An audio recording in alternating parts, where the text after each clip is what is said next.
Ашырбек Мойдонович, бүгүнкү күндүн эң орчундуу маселеси бул Ош-Бишкек жолундагы түзүлгөн кырдаал болуп атат.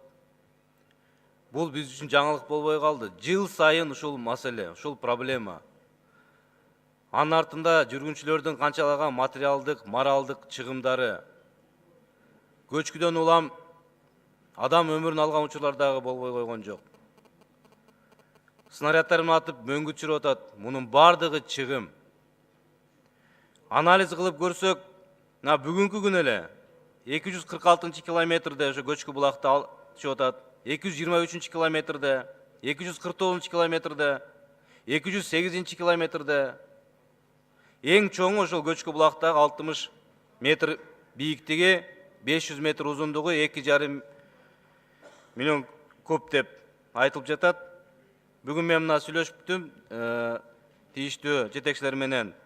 3 катапиллер, 5 автопогрузчик, 2 автогрейдер иштеп жатат деп маалымат берип атат. Ушул темп менен күнү түн иштесек, эртең кечинде жол ачылат экен.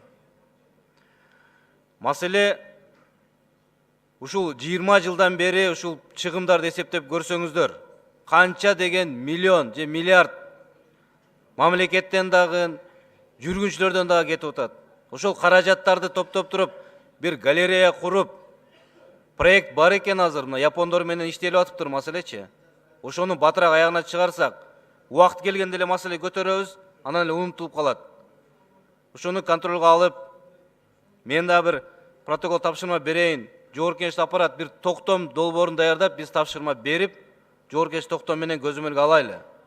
Кыска убакыттын ичинде ушу галерея куруу боюнча.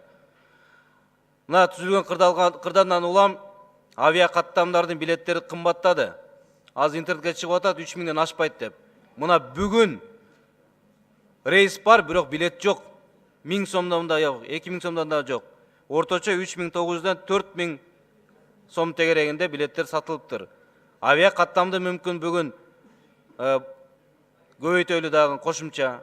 Мына ошол жактарын өкмөт колго алып, иш-чара кабыл алсаңыздар. Экинчи маселе, мамлекеттик сатуулар жөнүндө өкмөт мыйзам киргизген. 1 жыл мурун, Сооронбай Шарипович премьер-министр болуп турганда кол койгон экен, комитетте каралган, фискалдык саясат комитетинде. Министрдин каты менен да 2 айга узартылыптыр. Ал жерде өзүңөр жазып атасыңар. Бул мыйзам кабыл алынып калса, өкмөттүн кечиктерилгис чараларын кабыл алат элек деп. Мындайча айтканда, ата мекендик өндүрүүчүлөрдүн продукциясын сатып алууда, башка маселелерде, мына бүгүнкү болуп аткан эле ошол өзгөчө